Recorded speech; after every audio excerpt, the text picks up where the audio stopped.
Did you know IT implementations fail more often than they succeed?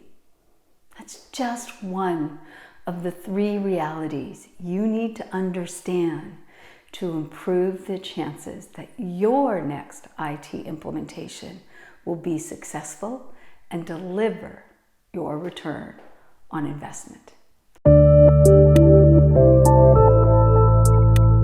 Hi, I'm Dr. Dawn Marie Turner, founder and creator of the Readiness Mindset and president of Turner Change Management. For more than 20 years, I've been helping leaders discover practical, science-based ways for their organizations to become healthier and stronger because of change, with employees who are excited to do things differently. The need to update, replace, and adopt new technology is a business necessity.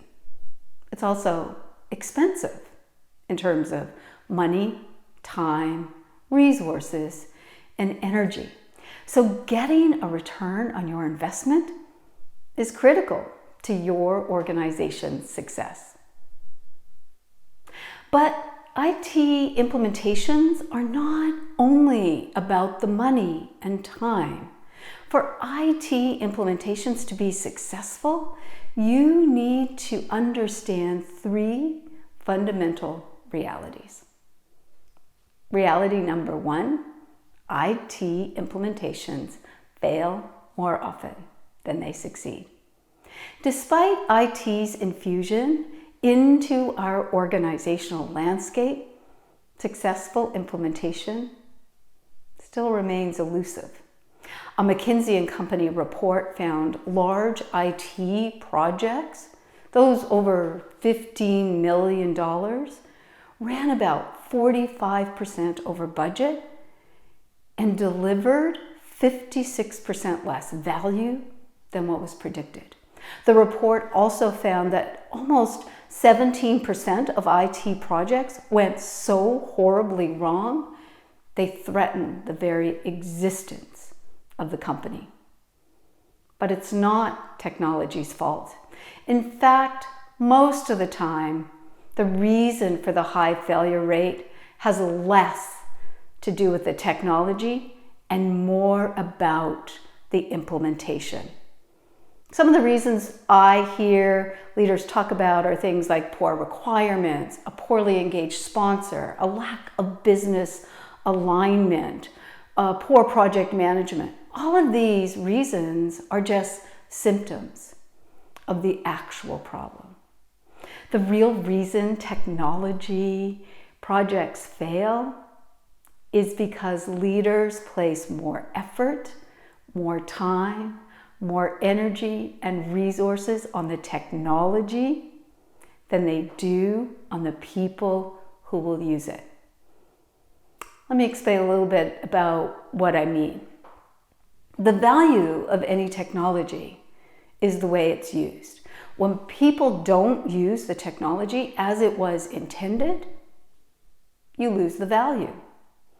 One leader shared with me how his company had spent years and tens, hundreds of thousands of dollars implementing a new enterprise system, only to spend tens of thousands of dollars more after it was implemented, tweaking the system. Then they spent even more money to build a user interface so the employees could interact with the new technology as if it was the old system. Some of you might remember the movie Field of Dreams. It starred Kevin Costner. And in that movie, his character is told to build it and they will come. And I see leaders taking the same approach with technology. The leaders believe that if they build it or implement the right technology and then train people to use it, they will. But the reality is that no matter how well designed your technology or how good the technology, Simply training people won't deliver the intended value. Reality number 2, technology adoption is binary, and every IT project in your organization needs to be viewed in that way. Here's what I mean. IT projects consist of 2 distinct but necessary parts. The first is the technical part, and the second is the human journey. To manage the technical project, leaders need to focus on ensuring the build, configuration, development, and setup has the precision of a finely engineered machine. But to enable the human journey, leaders need to ensure the launch, the planning, the level of involvement, and the adoption of the technology has the discipline, the fluidity, and the stamina of a professional dancer. Most leaders I meet are really knowledgeable and comfortable with the technical side. Tasks such as the software and hardware installation, the testing, and the training of users. So it's not surprising that's where they're spending their time, on those technical tasks. These activities are concrete, they're visible, and easier to measure and track. But it's the human journey that is more commonly the challenge for leaders.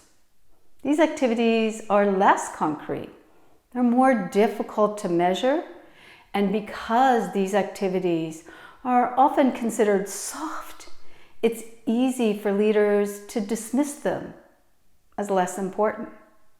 As a result, it is frequently the case that not enough time and attention is given to that human journey. But the leaders who get comfortable with that human journey, recognize the need, know what to do, are gaining the full value of their IT implementations. You may be thinking, we pay attention to the people. We always train them on the new technology. And yes, that training is important. It's just not enough. To get the return on your investment in technology, you need people to adopt the new behaviors, the processes, and use the system as intended.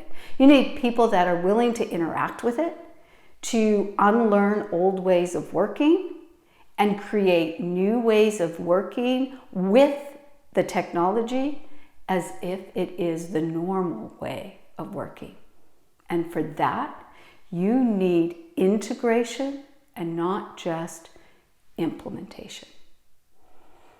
Reality number 3, the problem is not learning the technology.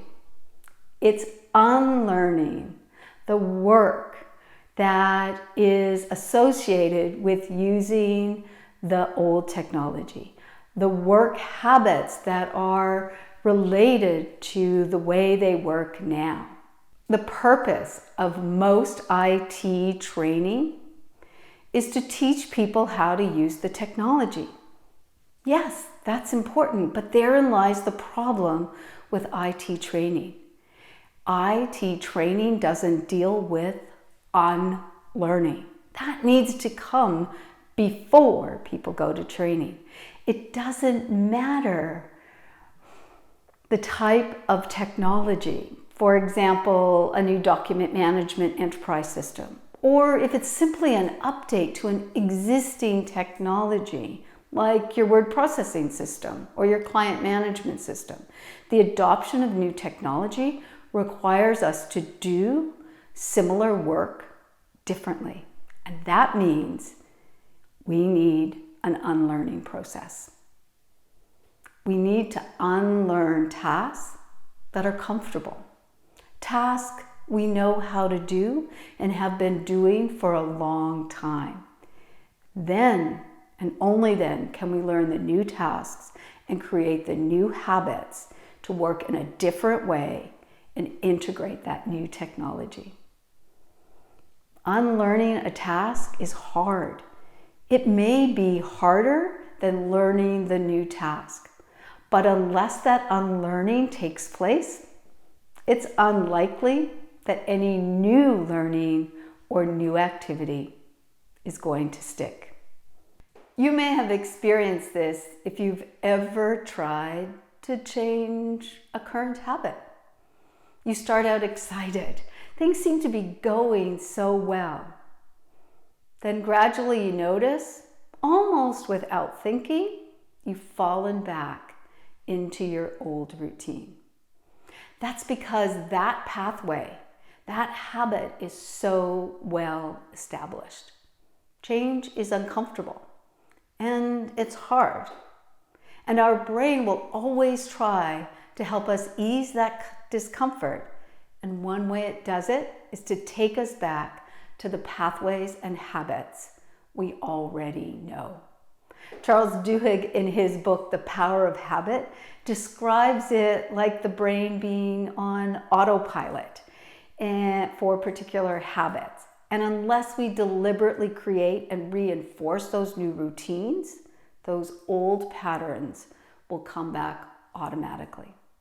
So in the case of IT systems, you may find people wanting to tweak it to look like the old system. Or people might create processes so that they can use the new technology as if it was the old system. Or they might stop using it altogether and complain it doesn't work. All of this is done so that they can fall back to that old and comfortable way of doing work. It is done unconsciously. They are not deliberately trying to sabotage your efforts.